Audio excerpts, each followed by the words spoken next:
નમસ્તે. આગલા લેક્ચરમાં કેન્દ્રાનુરાગી વિસ્થાપન પ્રક્રિયા એની આપણે ચર્ચા કરતા હતા. હવે હેલો આલ્કેનની કેટલીક અગત્યની કેન્દ્રાનુરાગી વિસ્થાપન પ્રક્રિયા છે એના ઉદાહરણની આપણે ચર્ચા કરશું. તો તમને ટેક્સ્ટબુકમાં પેજ નંબર 300 ઉપર કોષ્ટક 10.4 આપવામાં આવેલું છે.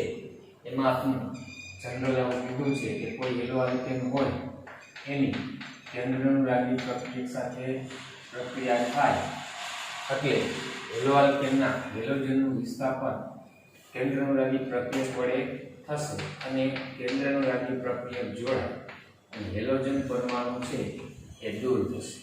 તો આપણે અલગ અલગ ઉદાહરણ લેશું. તેમાં પાણી છે, જલીય સોડિયમ હાઇડ્રોક્સાઇડ, પોટેશિયમ હાઇડ્રોક્સાઇડ, બરાબર, સોડિયમ આલ્કોક્સાઇડ છે, સાયનાઇડ KCN છે, NaCN AgCN, બરાબર, રિડક્શન કરતા લિથિયમ એલ્યુમિનિયમ હાઇડ્રાઇડ, એમોનિયા, પ્રાથમિક એમાઇન, દ્વિતીયક એમાઇન, આ બધા પ્રક્રિયકો કેન્દ્રાનુરાગી છે જેની પ્રક્રિયા હેલો આલ્કેન સાથે આપણે કરશું.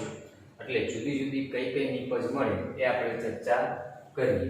તો પહેલું ઉદાહરણ આપણે લેશું કે હું હેલો આલ્કેન તરીકે ઇથેન લઉં છું, CH3CH ક્લોરોઇથેન લઉં, ક્લોરોઇથેન. ક્લોરોઇથેનની પાણી સાથે પ્રક્રિયા કરી અને એને ગરમ કરવામાં આવે તો પાણીમાં કેન્દ્રાનુરાગી પ્રક્રિયા પોતે જ પાણી છે એ પાણીનો ઓક્સિજન યુગ્મદાન કરી અને જોડાશે. એટલે પ્રક્રિયા આ રીતે થશે: CH3CH2Cl પાણીમાં રહેલો ઓક્સિજન પરમાણુ યુગ્મ આ કાર્બનને આપશે. હેલોજન જોડાય છે એ કાર્બન સાથે જોડાય એટલે CH3CH2 અને ઓક્સિજન H આની પાસે બે યુગ્મ હોય પણ એક યુગ્મ બંધમાં ભાગ લે છે એટલે આ કાર્બન ઉપર શું આવશે? ધન બીજવાળા અને ક્લોરીન જોડાયેલો છે, બરાબર. એટલે કાર્બનની સંયોજકતા 5 થઈ ગઈ એટલે આ સંયોજન અસ્થાયી બને. તો હવે શું થાય કે આ બંધનું યુગ્મ આ ઓક્સિજન મેળવે એટલે H+ તરીકે છૂટો પડે અને આ યુગ્મ ક્લોરીન મેળવે Cl- તરીકે છૂટો પડે એટલે બે જોડાય HCl છૂટો પડી જાય અને નિપજ શું આવશે? CH3CH2 અહીંયા વધશે શું? OH. એટલે આપણે નિપજ આલ્કોહોલ મળશે. શું મળશે? આલ્કોહોલ, બરાબર. એટલે આપણે સીધું જ લખવાનું કે પાણીમાંથી OH જોડાય અને Cl અને H છૂટા પડે એટલે આવી નિપજ મળે CH3CH2OH અને HCl છૂટવું પડશે. તો આ આલ્કોહોલ મેળવ્યું પણ નામ શું થાય? ઇથેનોલ. શું નામ થશે? ઇથેનોલ. એટલે હેલો આલ્કેનની પાણી સાથે પ્રક્રિયા કરો તો તમને આલ્કોહોલ છે તે નિપજ તરીકે મળશે.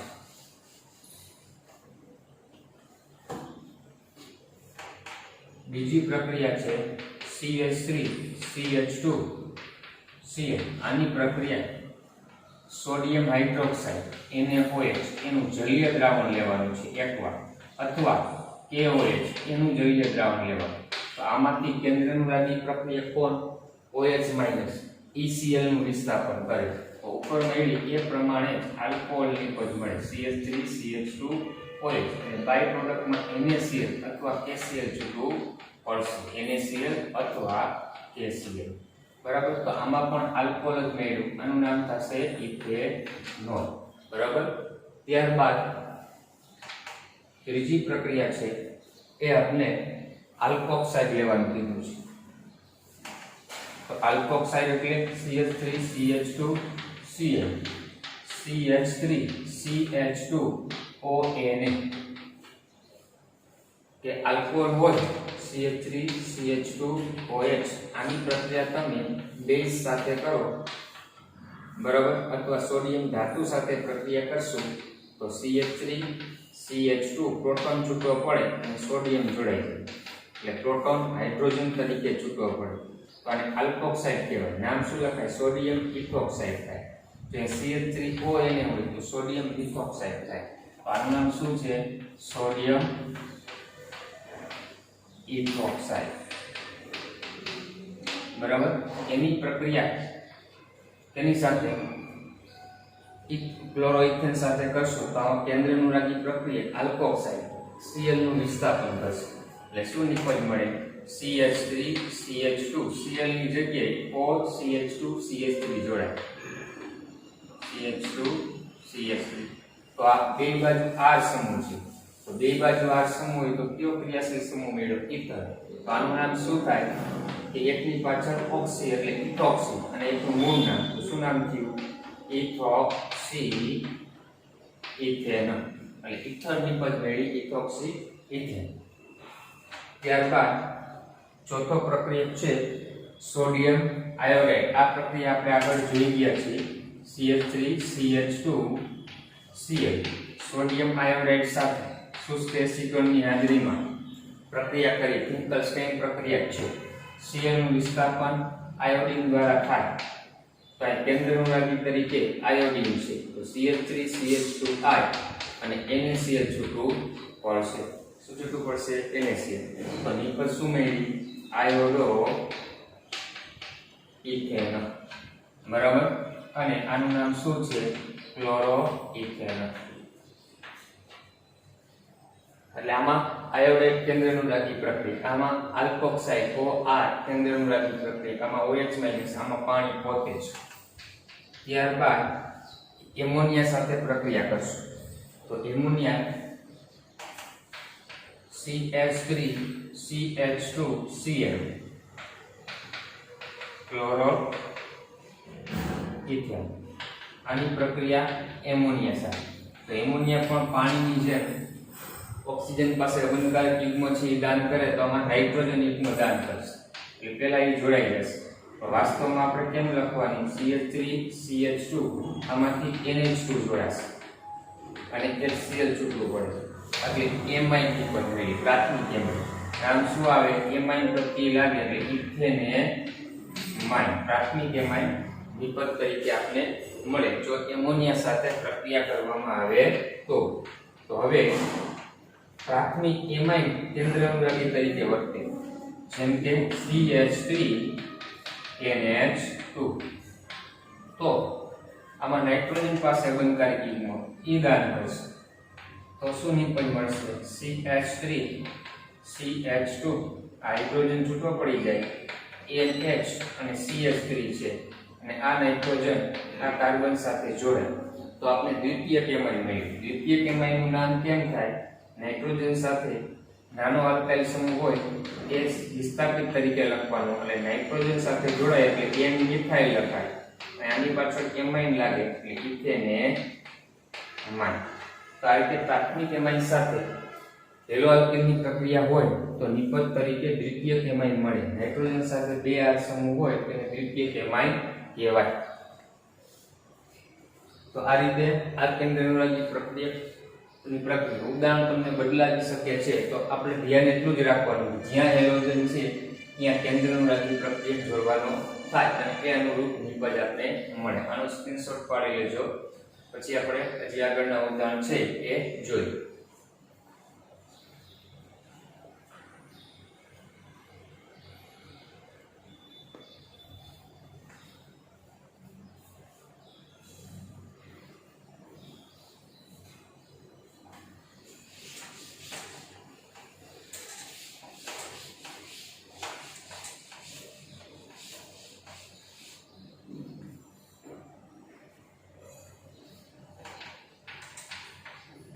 CH3 CH2 Cl chloro ethane આની પ્રક્રિયા દ્વિતીયક એમાઇન સાથે કરશું CH3 NH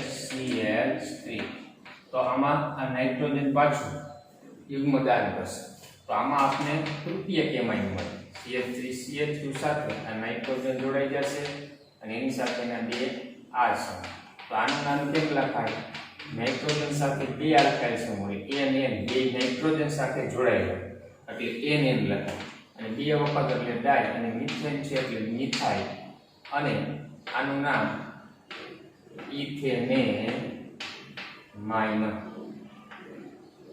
શું છે NN ડાયમિથાઇલ ઇથેનેમાઇન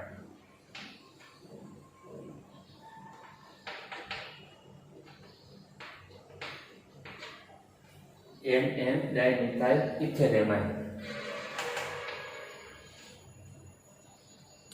પછી ત્યારબાદ આગળ પ્રક્રિયા KCN સાથે છે. CH3 CH2 Cn.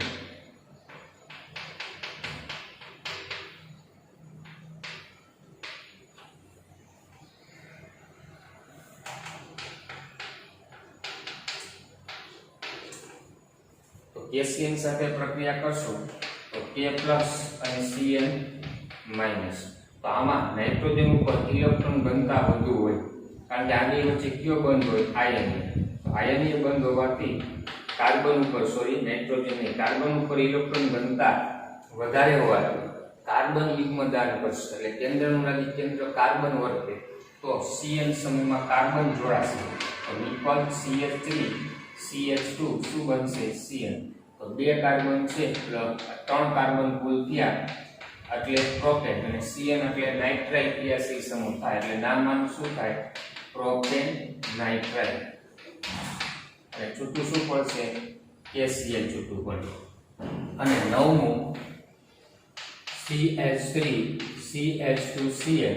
KCl ની જગ્યાએ AgCl લેવામાં આવે, સિલ્વર સાયનાઇડ. તો આમાં સહસંયોજક બંધ હોય AgCl માં. કે બંધ હોય? સહસંયોજક લક્ષણ વધુ હોય, જેના કારણે આમાં નાઇટ્રોજન ઉપર ઇલેક્ટ્રોન ઘનતા વધારે જોવા મળે. તો યુગ્મ નાઇટ્રોજન દાન કરે, કેન્દ્રનું લાગી કેન્દ્ર તરીકે નાઇટ્રોજન વધે. બરાબર. તો નિપજમાં CH3 CH2 NC જોડાશે. તો NC હોય તો આપણે આઇસોનાઇટ્રાઇલ કહીશું. તો આ નિપજનું નામ શું થાય? પ્રોપેન. 3 કાર્બન એટલે પ્રોપેન અને આઇસોનાઇટ્રાઇલ, અથવા એને સાયનાઇડ પણ કહેવાય, આઇસોસાયનાઇડ અને આને ખાલી સાયનાઇડ. બરાબર. અને AgCl છૂટું પડે. તો આપણે આગળ જોયું તો Cn છે એ ઉભયગ્રંથી છે, કાર્બનીય યુગ્મ દાન કરે ને નાઇટ્રોજન. એટલે KCl પ્રક્રિયા તરીકે લીધો હોય ને તો કાર્બન યુગ્મ દાન કરશે તો નાઇટ્રાઇલ લિપિડ મળે, અને AgCl લે તો નાઇટ્રોજન યુગ્મ દાન કરે તો આઇસોનાઇટ્રાઇલ લિપિડ મળે. એ એક ધ્યાન રાખવાનું. KCl લીધો છે પ્રક્રિયા તરીકે કે AgCl. ત્યારબાદ આગળ KNO2 અને AgNO2, એમાં પણ આ બંને જેવું થશે.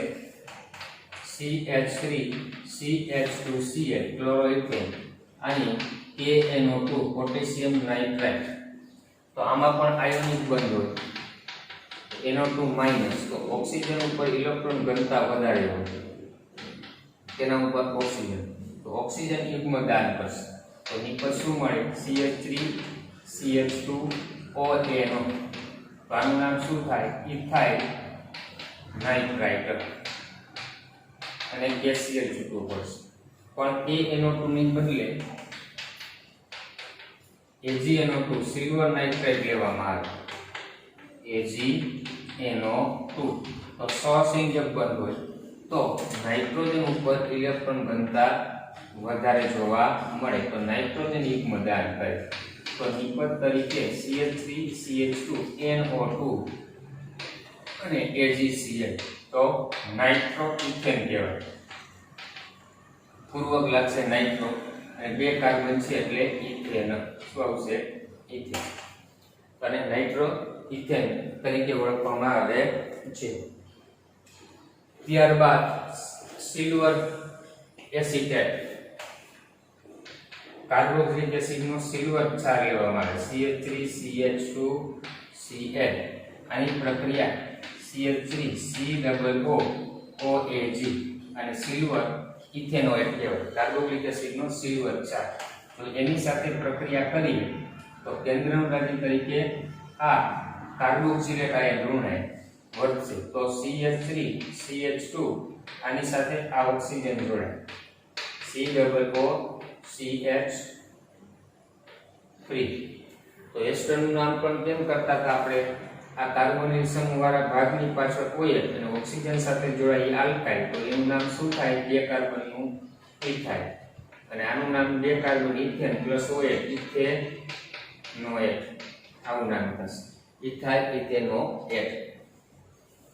ત્યારબાદ 13મી પ્રક્રિયા છે એ રિડક્શન છે. લિથિયમ એલ્યુમિનિયમ હાઇડ્રાઇડ રિડક્શન કરતા છે.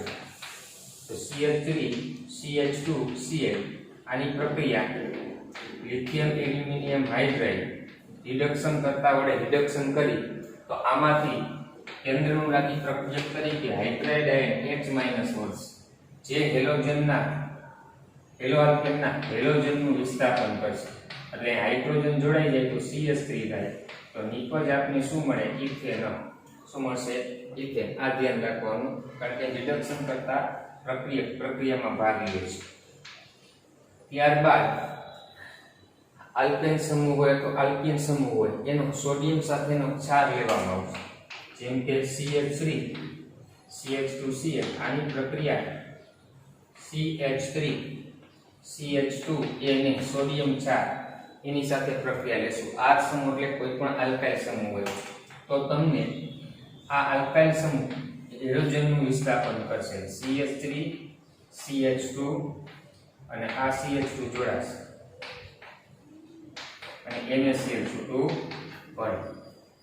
તો આમાં આલ્કેન મળે છે, આમાં આલ્કેન મળે, પણ ફેર શું છે? આમાં હેલો આલ્કેનમાં જેટલા કાર્બન હોય એટલા કાર્બન, પૈકી વધારે કાર્બન ધરાવતો આલ્કેન બનાવવો હોય હેલો આલ્કેનમાંથી તો આલ્કેનના ધાતુ સાથે એને ત્યાં ટેક્સ્ટબુકમાં એમ લખ્યું, એમ એટલે ધાતુ લેવાની, કોઈ પણ સોડિયમ કે લિથિયમ એક સંયોજક ધાતુ લેશે. એના ક્ષાર સાથે પ્રક્રિયા કરશો તો મૂળ કાર્બન હોય એના કરતાં વધુ કાર્બન મળે. બે લીધા તો બે કાર્બન વધ્યા. એક કાર્બન વાળો આલ્કાઇલ સમૂહ હોય તો એક જ કાર્બન વધે. તો એ રીતે આલ્કેન બનાવવો હોય હેલો આલ્કેનમાં તો આ છેલ્લી પ્રક્રિયા છે એનો ઉપયોગ કરવાનો. મૂળ કાર્બન હોય એટલા જ કાર્બન વાળો આલ્કેન બનાવવો હોય તો આ રિડક્શન પ્રક્રિયા ધ્યાનમાં લેવાની. તો આ રીતે આ હેલો આલ્કેનની પ્રક્રિયા અલગ અલગ કેન્દ્રવાદી પ્રક્રિયા સાથે કરીએ તો અલગ અલગ નિપજ મળી શકે છે. તો આ રીતે તમને પ્રક્રિયા સમીકરણ લખો એ રીતે પૂછે. આ ઉદાહરણ કોઈ પણ બદલાવી શકે છે. તો જ્યાં હેલોજન હોય ને ત્યાં આપણે Cn જોડવાનો થાય. તમને આવું કહે CH2Cl આની HCl સાથેની પ્રક્રિયા તો શું થાય? Cl ની જગ્યાએ Cn જોડાય. આ હાઇડ્રોકાર્બન સમૂહ હોય એ ભાગ n નો જ રહેશે. એટલે એ ઉદાહરણ બદલાઈ શકે. આમાં તમારે એ ધ્યાન રાખવાનું કે CN છે એટલે Cn જોડાય, AgCN હોય તો NC જોડાય. બરાબર? હાઇડ્રોકાર્બન હેલો આલ્કેનમાં જ્યાં હેલોજન હોય ને એ કાર્બન સાથે. એ રીતે અલગ અલગ ઉદાહરણથી આપણે પૂછવું હોય તો પૂછી શકે. તો આટલી અલગ. તો આમાંથી તમને શું ખ્યાલ આવ્યો કે હેલો આલ્કેનમાંથી એક આપણે આલ્કોહોલ બનાવી શકીએ, ઇથર બનાવી શકીએ, પ્રાથમિક તૃતીયક એમાઇન તમે બનાવી શકો. બરાબર? ત્યારબાદ આપણે નાઇટ્રાઇલ બનાવી શકીએ, આઇસોનાઇટ્રાઇલ બનાવી શકીએ, નાઇટ્રેટ સંયોજન બને, નાઇટ્રો સંયોજન બને, એસ્ટર બને અને આલ્કેન. આ લગભગ ક્રિયાશીલ સમૂહો કે આપણે બનાવી શકીએ છીએ. તો આ એના ઉદાહરણ હતા, લખી લેજો. પછી આગળ કેન્દ્રવાદી વિસ્થાપન પ્રક્રિયાના બે પ્રકાર છે એની આપણે ચર્ચા કરી.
હવે આપણે જોશું દ્વિઆણ્વીય કેન્દ્રનુરાગી વિસ્થાપન પ્રક્રિયા, ઇંગ્લિશમાં ન્યુક્લિયોફાઇલ સબસ્ટિટ્યુશન. બરાબર કહેવાય કેન્દ્રનુરાગી વિસ્થાપન, પણ દ્વિઆણ્વીય છે એટલે સેકન્ડ ઓર્ડર એટલે SN2s આ રીતે ટૂંકમાં પણ લખવામાં આવે છે.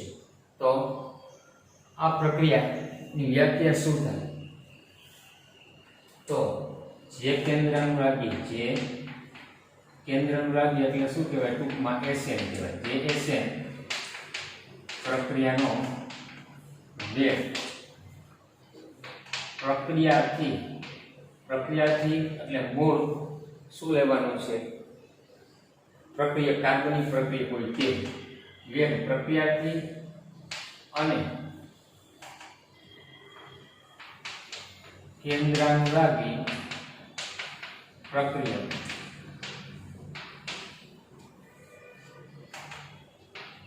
બંને એટલે પ્રક્રિયાથી અને કેન્દ્રાનુરાગી પ્રક્રિયા બંનેની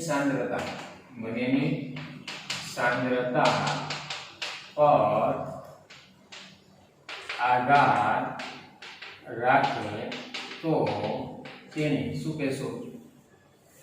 SN2 પ્રક્રિયા કહે છે. શું કહેવામાં આવશે? SN2.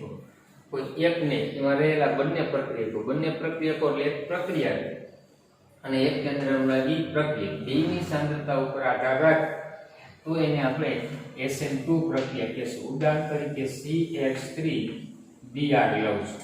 બરાબર? તો આમાં આ પ્રક્રિયાથી છે. શું છે? પ્રક્રિયાથી. અને આ OH- એ કેન્દ્રાનુરાગી પ્રક્રિયા. અને આમાંથી નીકળ CH3OH મિથેનોલ મળે અને Br- છૂટો પડે. તો આ કેન્દ્રાનુરાગી પ્રક્રિયા અને આ પ્રક્રિયા બેની સાંદ્રતા ઉપર પ્રક્રિયાનો વેગ આધાર રાખે તો એને દ્વિઆણ્વિક કેન્દ્રાનુરાગી વિસ્થાપન પ્રક્રિયા કહેવામાં આવે છે. તો આના વેગનું સમીકરણ વેગ હંમેશા કોઈ પણ રાસાયણિક પ્રક્રિયાનો વેગ તેમાં રહેલા પ્રક્રિયકોની સાંદ્રતાના ઘાતાંકના સમપ્રમાણમાં હોય અને વેગ અચળાંક કે મૂકશું. આ એક પ્રક્રિયક એની સાંદ્રતાના એક ઘાતાંકના સમપ્રમાણમાં અને આની સાંદ્રતાને કેટલા? એક ઘાતાંક. બરાબર? તો ઉપર ઘાતાંક છે ને એને પ્રક્રિયાક્રમ કહેવાય. શું કહેવાય? પ્રક્રિયાક્રમ. તો બેયના ઘાતાંક એક આવે એટલે કુલ પ્રક્રિયાક્રમ 2 છે. અને પ્રક્રિયાક્રમ 2 છે એટલે આપણે એને SN2 દ્વિઆણ્વીય કહી છે. બરાબર? બેયની સાંદ્રતા બદલાય તો વેગ બદલાઈ જાય છે. બરાબર? એટલે બેયના ઘાતાંક એકાક હોવાથી તેને દ્વિઆણ્વીય કેન્દ્રાનુરાગી વિસ્થાપન પ્રક્રિયા કહેવામાં આવે છે. તો હવે આ પ્રક્રિયા છે એ એક જ તબક્કામાં થશે. આ પ્રક્રિયા એક જ તબક્કામાં થાય છે અને આ પ્રક્રિયામાં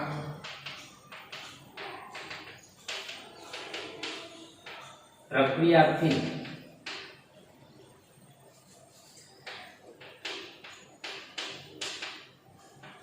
નું વિષમ અથવા અસમ વિભાજન થતું નથી. આ પ્રક્રિયાથી છે એનું વિષમ વિભાજન એટલે આ કાર્બન અને Br વચ્ચેનો બંધ પ્રથમ તૂટતો નથી. આની હાજરીમાં જ આ બંધ તૂટશે. અસમ વિભાજન થતું નથી.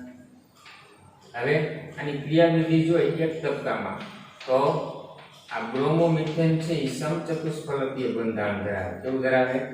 સમચતુષ્ફલકીય હોય. એટલે આ કાર્બનનું સંકલન કેવું હોય? sp3 હોય. બરાબર? હવે આની સાથે કેન્દ્રાનુરાગી પ્રક્રિયક જોડાય ત્યારે કેન્દ્રાનુરાગી પ્રક્રિયક આ Br ની હાજરીમાં જ OH સાથે જોડાશે. પણ આ દૂર થનાર સમૂહ જેને અવિષ્ટ સમૂહ કહેવાય એ અવિષ્ટ સમૂહ ઋણ વીજવાળી હોય અને આ ઋણ વીજવાળી. એટલે કેન્દ્રાનુરાગી પ્રક્રિયક બરાબર એ પ્રક્રિયાથી પર એટેક કરશે ત્યારે એટેક Br ની વિરુદ્ધ દિશામાંથી એટેક કરશે. એટલે આથી આમ જોડાશે આ બાજુ એટલે એ બાજુથી જોડાશે એટલે કાર્બન સાથે જોડાયેલા અન્ય સમૂહ છે એ દૂર જશે. OH આવશે એટલે એનાથી દૂર જશે અને Br ની નજીક જશે. એટલે ધીમે ધીમે OH જોડાતો જશે ત્યારે કાર્બન સાથે જોડાશે તો એક અવસ્થા એવી બને છે કે જેમાં આંશિક રીતે OH જોડાયેલો હોય છે. બરાબર? ત્યારે આ ત્રણેય ત્રિપરિમાણમાં છે એની જગ્યાએ એક સમતલમાં ત્રણેય સમૂહ આવી જશે. બરાબર? અને આ બંધ છે ધીમે ધીમે તૂટતો જશે. શું થશે? ધીમે ધીમે તૂટતો જાય. આ અવસ્થાને આપણે સંક્રાંતિ અવસ્થા કહેશું. બરાબર. આ કોઈ અલગ સંયોજન અલગ તારવી શકતા નથી, સંક્રાંતિ અવસ્થા છે. અને પછી જેમ જેમ આ બંધ પ્રબળ થતો જાય એમ આ બંધ નિર્બળ થશે, બીઆર તૂટતો જાય. ત્યારે આ OH જેમ નજીક આવે ને એમ આ ત્રણે બંધ OH થી દૂર જશે અને બીઆર તરફ જતા જશે. એટલે જ્યારે અંતિમ નિપજ મળે ત્યારે OH જોડાઈ જશે અને આ ત્રણેય હાઇડ્રોજન છે એ OH થી દૂર અને બીઆર તરફ ગોઠવાય. તો અહીંયા અવકાશીય ગોઠવણી જોશો તો આમાં જે તરફ અવકાશીય ગોઠવણી હતી એનાથી ઉલટી ગોઠવણી છે. એવી છે ઉલટી. એટલે નિપજ છે એ વિન્યાસનું વ્યુત્ક્રમણ કહેવાય. એને શું કહેવાય? વ્યુત્ક્રમણ. એટલે કે અવકાશી ગોઠવણી મૂળ હોય એનાથી ઉલટી થઈ જાય તો એને વ્યુત્ક્રમણ તરીકે ઓળખવામાં આવે છે. વિન્યાસનું વ્યુત્ક્રમણ કહેવાય. જેમ કે છત્રી હોય એ છત્રી વરસાદ આવતો હોય બહુ પવન હોય તો છત્રીનું શું થઈ જાય? કાગળ. તો છત્રી ઉલટી થઈ જાય છે. એમ અહીંયા અવકાશી ગોઠવણી તમે જુઓ ને તો ઉલટી થઈ જાય. છત્રીનો કાગળો થાય ને એના જેવી અવકાશી ગોઠવણી બદલાઈ જશે. કારણ એનું એ છે કે દૂર થનાર અવિષ્ટ સમૂહ અને આવનાર કેન્દ્રનુરાગી પ્રક્રિયા બંને સમાન વીજભાર ધરાવે. એટલે OH BR ની અવકાશીય ગોઠવણી હોય એ તરફથી ક્યારેય જોડાઈ શકે નહીં, એની વિરુદ્ધ દિશામાંથી જોડાય. અને વિરુદ્ધ દિશામાંથી જોડાશે એટલે બાકીની ત્રણ સંયોજકતામાં રહેલા સમૂહ એનાથી દૂર જતા જાય. અને જ્યારે સંપૂર્ણપણે OH અહીંયા જો હજી ગોઠવાયેલો નથી સંપૂર્ણ, એટલે તો કે એક સમતલમાં ગણી આવી. અને જ્યારે OH સંપૂર્ણપણે જોડાઈ જાય ત્યારે OH થી દૂર અને BR ની નજીક તો કે ગોઠવાઈ જાય છે. આમ આખી પ્રક્રિયા એક જ તબક્કામાં થાય છે. બરાબર.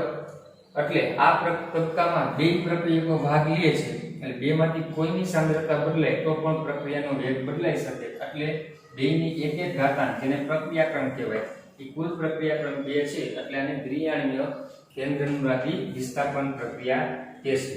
તો આગળ આપણે એવું લખશું અહીંયા OH માઈનસ જ્યારે CH3 Br સાથે જોડાય ત્યારે C અને OH વચ્ચે નવો બંધ રચાય છે અને CBr આ CBr વચ્ચે નો બંધ તૂટે છે. અને આ બંને પ્રક્રિયા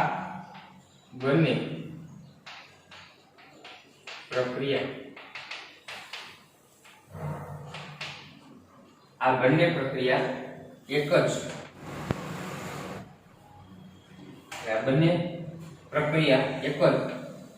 તબક્કામાં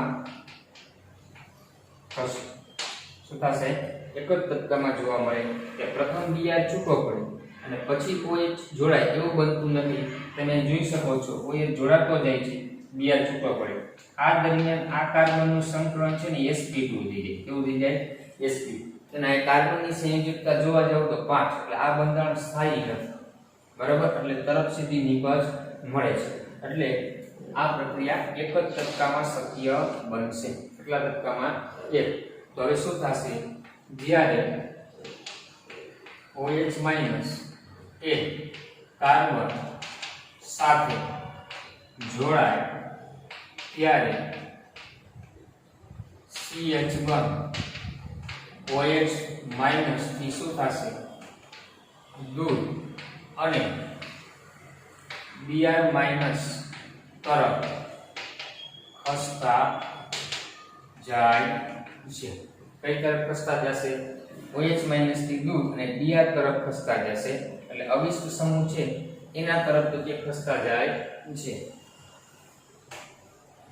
અને સંક્રાંતિ અવસ્થામાં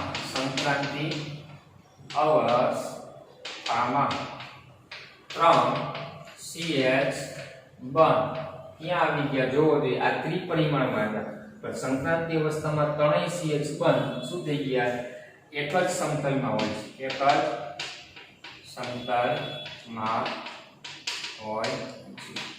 અને અંતિમ નિપજ વખતે ત્રણ CH બંધ ની અવકાશીય ગોઠવણી મૂળ પ્રક્રિયા કરતા કેવી થશે? ઉલટી ગોઠવણી થાય છે, જેને શું કહેશું? વિન્યાસનું. વિન્યાસ એટલે અવકાશીય ગોઠવણી, બરાબર, જે હોય એને વિન્યાસ કહેવાય. જેની વિન્યાસનું શું કહેશું? વ્યુત્ક્રમણ. વ્યુત્ક્રમણ થાય છે. શું થશે? વિન્યાસનું તો કે વ્યુત્ક્રમણ એ પ્રકારે જોવા મળશે. અને આ પ્રક્રિયા ક્યાં હેલો આલ્કેન ઝડપી આપે? તો કે જેમ શું થશે? હેલો આલ્કેનમાં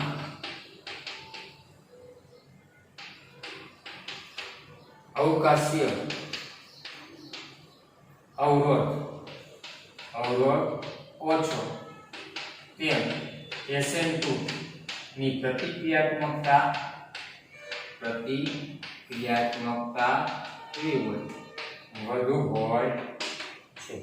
કેવી હશે? પ્રતિક્રિયાત્મકતા વધારે જોવા મળી શકે, એ ધ્યાનમાં રાખવું. તો ઉદાહરણ તરીકે તમને આપ્યું છે, જો એક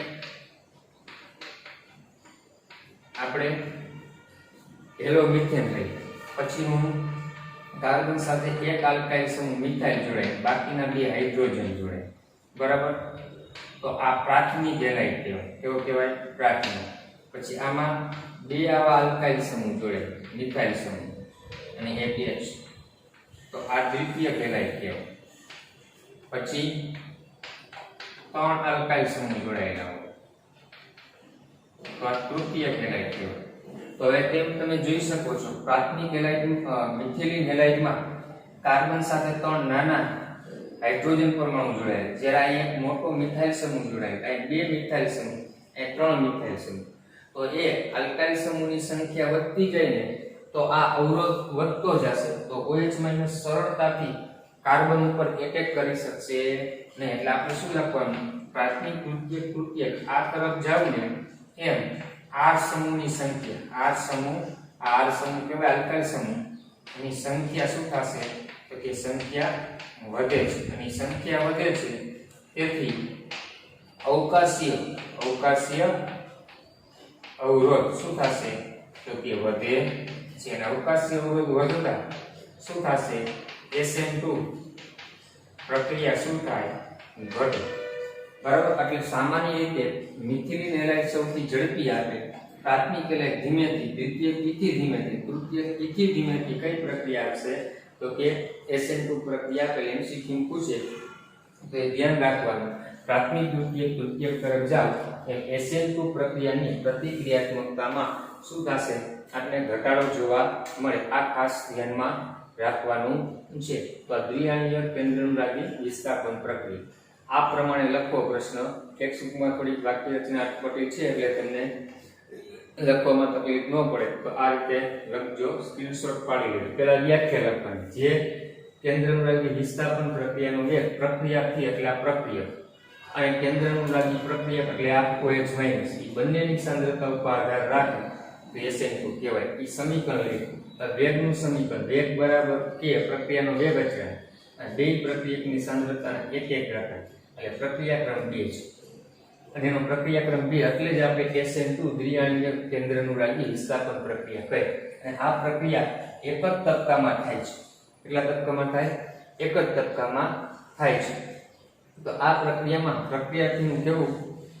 વિષમ વિભાજન થતું નથી. એટલે વિષમ વિભાજન એટલે Br પેલા છૂટો ન કર્યો, જો સંપૂર્ણપણે OH જોડાઈ જાય પછી જ Br તો કે શું થશે? દૂર થાય છે, બરાબર.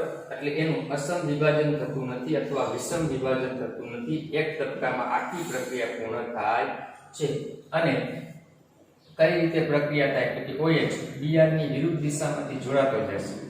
જેમ OH જોડાતો જાય એમ આ ત્રણેય બંધ OH થી દૂર જશે, અને આ Br સમૂહ અવિષ્ટ સમૂહ એટલે દૂર થનાર એની તરફ જશે. તો અહીં તમે જોઈ શકો છો OH જોડાતો જાય છે ધીમે ધીમે, બરાબર, અને Br ધીમે ધીમે તૂટતો જાય છે. ત્યારે ત્રણેય હાઇડ્રોજન એક સમતલમાં આવે.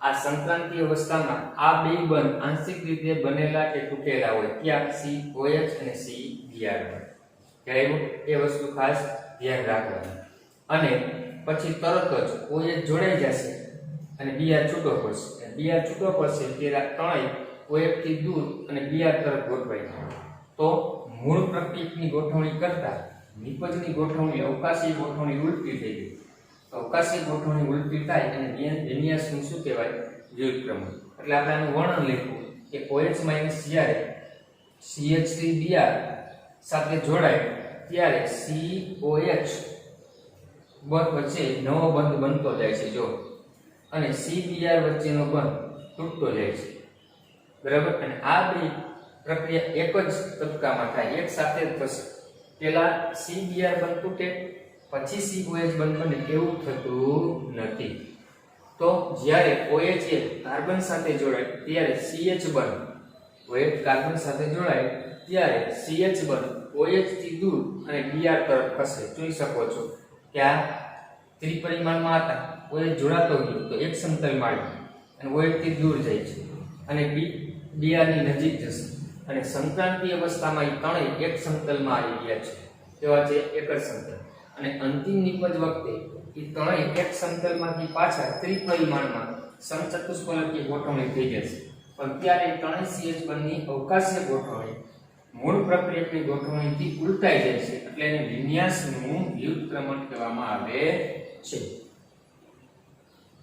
અને પછી કીધું આ ખબર કેમ પડશે કોણ ઝડપી આવે તો તમે જોઈ શકો છો OH ને આ કાર્બન સાથે જોડાવાનો છે આ Br એની સાથે અપાકર્ષણ કરે એની તરફથી જોડાય નહીં તો આ બાકીના સમૂહ છે ક્યાંથી જોડાઈ શકે તો જો આ સમૂહના કદ વધુ હોય ને તો OH ને જોડાવામાં કેન્દ્રનુરાગી પ્રક્રિયકને જોડાવામાં અવરોધ વધારે ઉત્પન્ન થશે બરાબર તો પ્રક્રિયા ધીમેથી થશે તો આપણે અલગ અલગ એલ્વાલ્કેનના ઉદાહરણ લીધા બરાબર આ મિથાઇલ હેલાઇડ લીધું આ પ્રાથમિક આ દ્વિતીય તૃતીય તો મિથાઇલ હેલાઇડમાં નાના કદના હાઇડ્રોજન હોવાથી અવરોધ ઓછો છે પણ એ મોટા કદનો મિથાઇલ સમૂહ આવ્યો તો આની સાપેક્ષે આમાં અવરોધ વધી ગયો તો આના કરતા આની પ્રતિક્રિયાત્મકતા ઓછી હોય અને બે આલ્કાઇલ સમૂહ આવ્યા તો આના કરતા આમાં અવરોધ વધારે વધી જશે આમાં 3 થી વધારે વધે એટલે કે એવું કહી શકાય કે પ્રાથમિક થી તૃતીયક તરફ જાવ એમ અવકાશી અવરોધ વધતો જશે અને અવકાશી અવરોધ વધશે તો શું થશે તો કે SN1 પ્રક્રિયાની પ્રતિક્રિયાત્મકતા છે એમાં શું થશે ઘટાડો જોવા મળી શકે છે એટલે સૌથી ઝડપી મિથિલિન પછી પ્રાથમિક તૃતીયક તૃતીયક એમ જાય એમ પ્રતિક્રિયાત્મકતા ઘટતી જતી જોવા મળશે તો આ રીતે આ SN2 પ્રક્રિયા થિયરીમાં પણ 3 માર્કમાં કે 4 માર્કમાં પૂછાઈ શકે એમપી પ્રશ્નો છે ખાસ વ્યવસ્થિત કરી નાખવાનો છે અને જેવી જ હજી એક પ્રક્રિયા SN1 પ્રક્રિયા છે જેની ચર્ચા આપણે આવતા લેક્ચરમાં કરશું